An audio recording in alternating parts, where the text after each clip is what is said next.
जय हिंद। आप सभी को नमस्कार। Welcome back to your own channel dream doze. Result out हो चुका है और जैसा कि हम हमेशा कहते हैं, you need to prepare for the worst. आपको वर्स्ट केस के लिए प्रिपेयर रहना है। शुरू से कहते हुए आ रहे थे कि फिजिकल भी आप साथ में हल्का हल्का करते रहिए जिनका फिजिकल वीक है। तो विद इन ए 1 मंथ आपका by the end of February आपका मेंस होने जा रहा है। और आप इफ और बट के चक्कर में मत रहिएगा कि ये हो सकता है इलेक्शन, ये वो नहीं। जो बोला गया है उसके हिसाब से आपको प्रिपेयर करना है। और 10 से 15 दिन में हो सकता है कि आपका फिजिकल भी ले लिया जाए। Again you need to prepare for the worst condition. हम हमेशा कहते हैं कि आप एक स्टूडेंट हो, और एक स्टूडेंट जो होता है वॉरियर की तरह रहता है। वो हमेशा अपने आप को प्रिपेयर करके रखता है। अगर इफ और बट के चक्कर में रहोगे, ये होगा नहीं होगा, तो फिर कभी नहीं होगा। अब एक और चीज, जिनका नहीं हुआ, तो जिनका नहीं हुआ उनसे भी हमने बात किया, ठीक है, स्पेशली। तो उनका नहीं हुआ है जो सब समेटने के चक्कर में थे। और मैं शुरू से आपको कहते हुए आ रहा था कि आप इजी क्वेश्चंस पे आप फोकस करो हमेशा, क्योंकि हमेशा कोई भी एग्जाम होगा तो आपको कम से कम 65 to 70 क्वेश्चंस तो ऐसे होंगे जो आपको डायरेक्टली पढ़े हुए आएंगे, ठीक है। अगर आपने वो क्वेश्चन सही कर लिया, अगर आपने वहां गलती नहीं किया, तो सिलेक्शन आपका श्योर है। जिस तरीके से आप कटअप देख रहे हो, इससे नीचे और क्या कटअप जा सकता है। आप समझ लो ये सबसे नीचे वाला कटअप है। हमेशा हमने तो एक्सपेक्ट किया था कि 68 से नीचे नहीं जाने वाला, ठीक है। बट ऑल दो जो हुआ अच्छा हुआ। तो अब क्या करना है मेंस में, और जिनका नहीं हुआ उनके लिए बस मैं इतना कहूंगा कि अपनी गलतियों से सीखना है। हो सकता है आपको मेरी बात थोड़ा बुरा लगे, ठीक है, बट अपनी गलतियों से सीखना है। हम सब सीखते हैं, और कहते हैं ना कि अपनी गलतियों से जितना जल्दी सीखोगे आपका सिलेक्शन उतना जल्दी हो जाएगा। पहला, आपको क्या करना है, सिर्फ नोट्स कलेक्ट करने के चक्कर में नहीं रहना है, ठीक है। आपको कंसेप्ट बिल्ड करना है और कंसाइज रहना है। एक और चीज जो बहुत बड़ा निकल के आया जब मैंने उनसे बात किया, जो अच्छे थे पढ़ने में, ठीक है, प्रॉब्लम उनका वो हुआ कि 10 जगह से पढ़ चुके हैं, ठीक है, उनके पास 10 प्रकार का नोट्स है। अब यही उनका प्रॉब्लम हो गया कि उनके पास इतना नोट्स था कि वो रिप्रोड्यूस नहीं कर रहा। पर तो उन्होंने ले लिया, बस जब लास्ट समय आता है, एज ए स्टूडेंट में बोल रहा हूं, एकदम ध्यान से समझते हैं इस बात को। लास्ट में उनके पास इतना नोट्स हो जाता है कि अगर एग्जाम से 10 दिन पहले उनको बोला जाए कि पूरा सब्जेक्ट आपको रिवाइज करना है, वो नहीं कर पाएंगे, क्योंकि उन्होंने नोट्स बहुत बना लिया, या कहीं ऐसे जगह उन्होंने पढ़ लिया है कि उनको हिस्ट्री का इतना पढ़ा दिया गया है कि हिस्ट्री में उनको 10 दिन लग गया रिविजन करने में। तो कंसाइज रखना है अपना नोट्स, ठीक है, कंसेप्ट बिल्ड करते हुए चलना है, इजी क्वेश्चंस पे फोकस करना, और एकदम हार्ड के पीछे नहीं भागना है, क्योंकि सिलेक्शन तो आपका इजी से ही हो जाता। तो इस पे आप ध्यान रखिएगा। अब जो मेंस है आपका, ठीक है, मेंस में आप सबसे मोस्ट इंपॉर्टेंट चीज है कि क्या नहीं पढ़ना है, ठीक है, ये चीज एकदम ध्यान में रखिएगा। सबसे मोस्ट इंपॉर्टेंट चीज ये आपको दिमाग में रखना है, ठीक है, क्योंकि यहां जो है अब आपके हाथ में मैथ्स है और रीजनिंग है। अगर आपने प्री निकाल लिया, आप समझ लो कि आपका सिलेक्शन श्योर है। बस भटकना नहीं है, वन माइंडेड होकर चलना है। और मैं आपको लिख के देता हूं जो भी चीज मैं यहां आपको बता रहा हूं, not only you will crack this exam, you will be among the topper. आप टॉपर के लिस्ट में होंगे। और जो मैथ्स एंड रीजनिंग है, मैथ्स एंड रीजनिंग मतलब अब पूरी तरीके से बाजी जो आप हमारे हाथ में, ठीक है, एकदम इस तरीके से आप पेपर करके आओगे, निश्चिंत एकदम रखिए, ठीक है। बस जो मैं बता रहा हूं उसको आपको समझना है। अब देखिए, अभी मैंने पूरा पेपर एनालिसिस किया मेंस का भी, और जितना मुझे याद है मेंस का, ठीक है, उस हिसाब से मैं आपको बताने वाला हूं। लेटेस्ट पेपर मेंस में किस तरीके से आया, पहले कैसे पेपर आया था, अपने आप को क्या करना है अभी, क्योंकि 28 को एग्जाम है। 28 के आगे हम लोग फिर से रूटीन अपना कंटिन्यू कर देंगे। नीचे लिंक होगा, जितने लोग अभी तक नहीं जीरो हो मेंस वाले में, तो मेंस वाले में भी जुड़ सकते हो। और 2024 का अगर आप प्रिपेयर कर रहे हो तो 2024 पे उस पर हम अलग से बात करेंगे। तो बाय एंड ऑफ फरवरी आपका एग्जाम है। सबसे पहला पॉइंट आपके दिमाग में ये होना चाहिए कि आपको पेपर एनालिसिस करना है कि मेंस में किस तरीके का पेपर आता है, और अपना जो एक सिलेबस है उसको फिक्स करना है कि हाँ मुझे इतना पढ़ना है, ठीक है। और सिर्फ आपको उसके बाद सेट लगाने और प्रीवियस ईयर देखना है, सेट लगाना और कंसेप्ट क्लियर करना है। अब देखिए, तो चलिए हम ये देखते हैं कि मेंस में किस तरीके के पेपर पूछे गए हैं, एनालिसिस करते हैं और समझते हैं कि हमें आगे क्या करना है, ठीक है।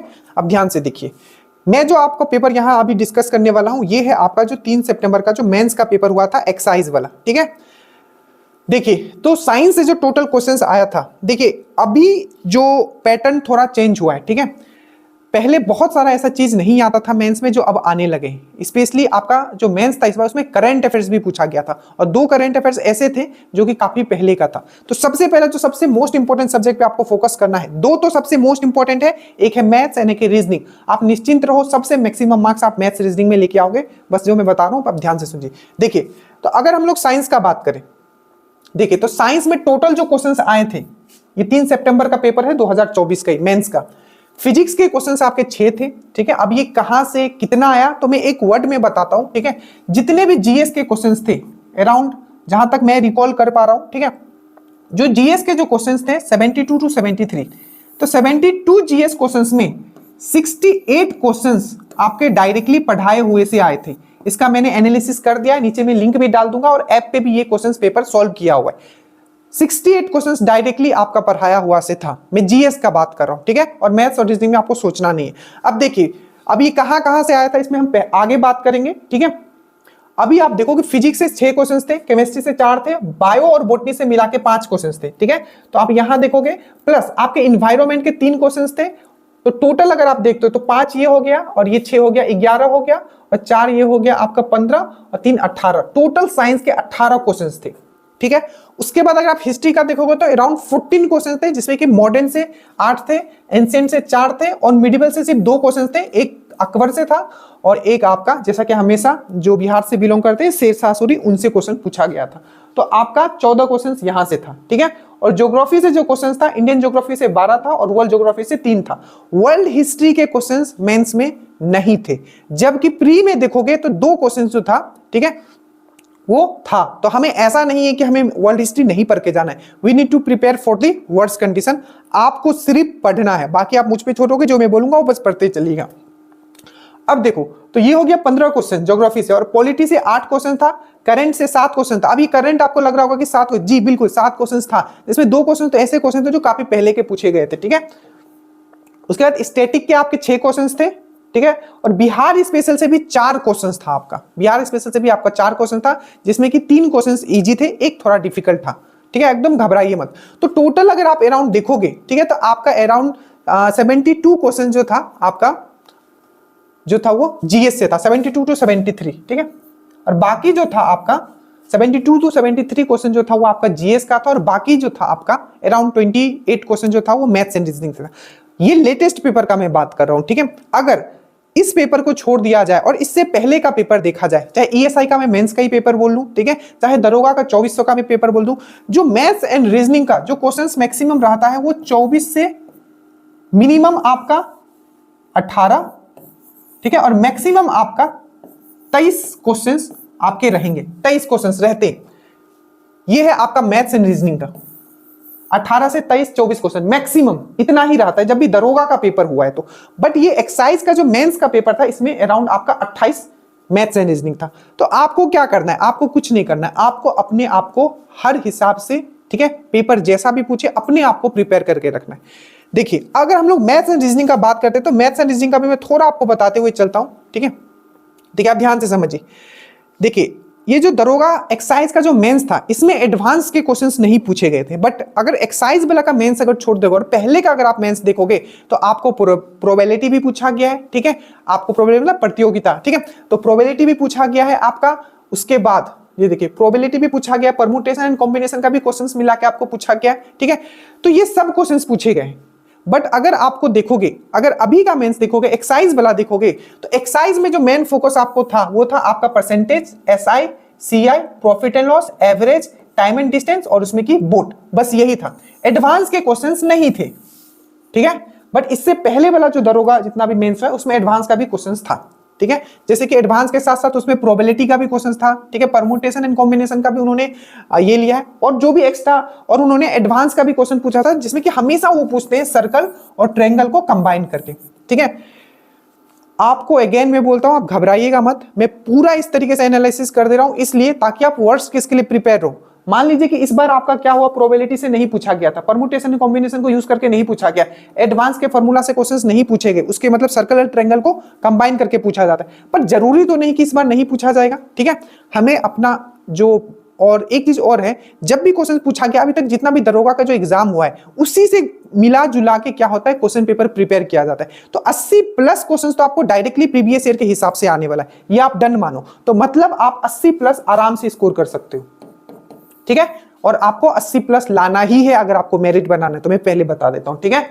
और रीजनिंग का अगर मैं बात करूं, ठीक है, रीजनिंग में क्या फोकस करना है आपको, तो देखिए, तो मैथ्स में आपको क्या फोकस करना है, अर्थमेटिक करना है पूरा अच्छा से, जैसे कि परसेंटेज हो गया, SICI हो गया, प्रॉफिट एंड लॉस हो गया, एवरेज हो गया, टाइम एंड डिस्टेंस हो गया और बोट वाला हो गया। ठीक है, आप घबराओ मत, मैं अभी बताऊंगा कहां से पढ़ना है। ठीक है, उसके बाद प्रोबेबिलिटी भी पढ़ना है, परमुटेशन कॉम्बिनेशन, मतलब जो दरोगा के हिसाब से जितना होता है वो आपको करना ही है, प्लस एडवांस के फॉर्मूला पढ़ना और आइडेंटिटी, मतलब सर्कल, और सर्कल के अगर मैं कोई ट्रायंगल डाल देता हूं, देखो किस टाइप से क्वेश्चंस पूछे गए, मैं एक एग्जांपल लेके बताता हूं आपको। ठीक है, मान लो अगर ये सर्कल है और ये सेंटर है, ठीक है, सेंटर है, मतलब सेंटर से पास हुआ है, इसके अंदर एक ट्रायंगल दे दिया, ठीक है, इसके अंदर एक ट्रायंगल दे दिया, दो, तो पूछ लिया जाता है इस एंगल के बीच में क्या मतलब रिलेशन है, इस टाइप से क्वेश्चंस पूछ लिए जाते हैं, सरकमफ्रेंस इन सर्कल, इस टाइप से क्वेश्चंस पूछे गए प्रीवियस ईयर में। ठीक है, तो ये सब भी हमें करके जाना है। और जो रीजनिंग है उसमें जो मेन फोकस आपको रखना है सीरीज पे, ठीक है, मिसिंग नंबर पे और एनालॉजी पे, एनालॉजी भी नंबर एनालॉजी पे। ठीक है, बाकी जितने भी रीजनिंग के क्वेश्चंस आएंगे वो आप विदाउट पेन कर लोगे, उसके लिए हम हैं आपके सामने। बट इस सेक्शन में जैसे सीरीज हो गया, मिसिंग नंबर हो गया, एनालॉजी हम खुद भी करवाएंगे, आपको प्रैक्टिस भी करना है। ठीक है, तो मैथ्स में हमको अभी का जो पैटर्न है, ठीक है, इसको तो करना ही है, प्लस जो पहले पूछा गया है उस पैटर्न को भी हमें करना है। मतलब अभी जो पूछा गया अर्थमेटिक पूछा गया है, ठीक है, अभी जो लेटेस्ट पेपर है अर्थमेटिक पूछा गया, और आपका जो एडवांस से नहीं पूछा गया, ना ही प्रोबेबिलिटी से पूछा गया, ना ही परमुटेशन एंड कॉम्बिनेशन से पूछा गया। बट जब ये जो एग्जाम होगा इसके लिए हम लोग को ये सब करके जाना है। ठीक है, निश्चिंत। उसके बाद रीजनिंग में हमें जो मेन फोकस रखना है वो series, missing number and analogy, क्योंकि यहीं से एक दो क्वेश्चन थोड़ा घुमा सकता है, बाकी जितना भी रीजनिंग होगा वो इजी होगा। अभी आपको क्या करना चाहिए, क्योंकि हमने बता दिया, आप घबराइए मत। ठीक है, ये सब चीज पढ़ाया हुआ है और रूटीन बहुत जल्दी स्टार्ट भी होगा, हर एक चीज आप कर लोगे। अब देखो, इसको सबसे पहले अभी आपको क्या करना है, तो सबसे पहले आपको क्या करना है, ये देखिए, ये 3 फोल्डर आपके सामने में रख रहा हूं। सबसे पहला ये दरोगा पेपर एनालिसिस, ठीक है, इसमें जीएस का एनालिसिस किया हुआ है, जैसे कि आपका जो 3 सितंबर का जो पेपर हुआ था मेंस का, ठीक है, वो मेंस का पेपर आप डायरेक्टली जाके देख सकते हो। ठीक है, ऐसे मैं लिंक भी नीचे दे दूंगा, तो जितने यूट्यूब पे भी मुझे देख रहे हैं वो भी आप लोग मेंस का पेपर देख सकते हो। ठीक है, 3 सितंबर में इसमें पूरा क्या है, जीएस का पेपर एनालिसिस किया हुआ है, दरोगा वाला। सबसे पहले आप जीएस से भी पहले क्या करना, आप सबसे पहले एक यहां आपका ये दरोगा का दिया होगा, ये बीपीएससी वाला लिखा गया, यहां दरोगा लिखा होगा। ठीक है, जब जाओगे तो दरोगा लिखा होगा, एक फोल्डर बना होगा, उसमें आपका दरोगा का जितना भी मैथ्स एंड रीजनिंग का जो क्वेश्चंस आए हुए हैं वो आपका होगा। तो सबसे पहले इस फोल्डर को जाके इसके जो मैथ्स एंड रीजनिंग के जो वीडियोस हैं उसको आप देख डालो, आपको समझ में आ जाएगा कि किस लेवल तक क्वेश्चन पूछे गए और कैसे कैसे क्वेश्चन पूछे गए। ठीक है, उसके बाद आपको क्या करना है, जितना भी अर्थमेटिक का क्वेश्चन आने वाला है, अगर आप इस फोल्डर को अगर सिर्फ आप कर ले तो आपका अर्थमेटिक खत्म, उससे ज्यादा आपको कुछ नहीं पूछा जाएगा, ये मैं आपको गारंटी देता हूं। अगर ये दोनों अगर आप कर लेते हो, ये दोनों अगर फोल्डर आप कर लेते हो, अर्थमेटिक एक क्वेश्चंस और एक कंसेप्ट आपका बाहर नहीं जाएगा। अगर सिर्फ ये 2 फोल्डर कर ले तो हम और करेंगे क्वेश्चंस, बट मैं आपको एक बोलते हैं ना, एक दायरा में फिक्स कर दे रहा हूं, ये दोनों आपको सबसे पहले करना है। ठीक है, एक मैंने बीएसएससी का जितना भी क्वेश्चन अभी चाहे वो ग्रेजुएट लेवल का हो चाहे इंटर लेवल का, मैंने पूरा का पूरा यहाँ अपलोड कर दिया है एकदम, जैसे परसेंटेज का अलग कर दिया है, एवरेज का अलग कर दिया है, प्रॉफिट एंड लॉस का अलग कर दिया है, CISI का अलग कर दिया है, पूरा अर्थमेटिक मैंने इसमें डाल दिया। ठीक है, सिर्फ एक नंबर सिस्टम में इसमें डालूंगा अभी। ठीक है, और एक होगा सिर्फ दरोगा का मैथ्स एंड रीजनिंग करके एक फोल्डर होगा, जिसमें दरोगा का मैथ्स और रीजनिंग अभी तक जो भी आया है वो यहां डल जाएगा। ठीक है, और एक है आपका दरोगा पेपर एनालिसिस, जिसमें कि जीएस का है। समझ में आया? तो पहले आप इन फोल्डर में जाइए, देखिए कि क्या है वहां, किस तरीके के क्वेश्चंस आए हुए हैं। ठीक है, और जैसे ही 28 को एग्जाम है, 28 के बाद हम लोग फिर से अपना रूटीन स्टार्ट कर देंगे। बस आपसे इतना है कि ये जो 1 महीना है, ठीक है, आपको बस मेरे साथ बंध के पढ़ना है, मतलब हर चीज आप भूल जाओ। ठीक है, अगर आपको सिलेक्शन लेना है तो बस इतना ही मैं कहूंगा। और अगेन, सब चीज कवर करने की कोशिश में मत रहिएगा। ठीक है, उतना ही कवर करना है जिससे आपका श्योर सिलेक्शन हो जाए और आप 80+ आप आराम से स्कोर कर लो। और जैसा कि हम हमेशा कहते हैं, जितना हम बता रहे हैं उतना अगर आप कर लेते हो, not only you will crack this exam, you will be among the topper. So thank you so much. नीचे लिंक होगा, जुड़ जाइएगा। जय हिंद।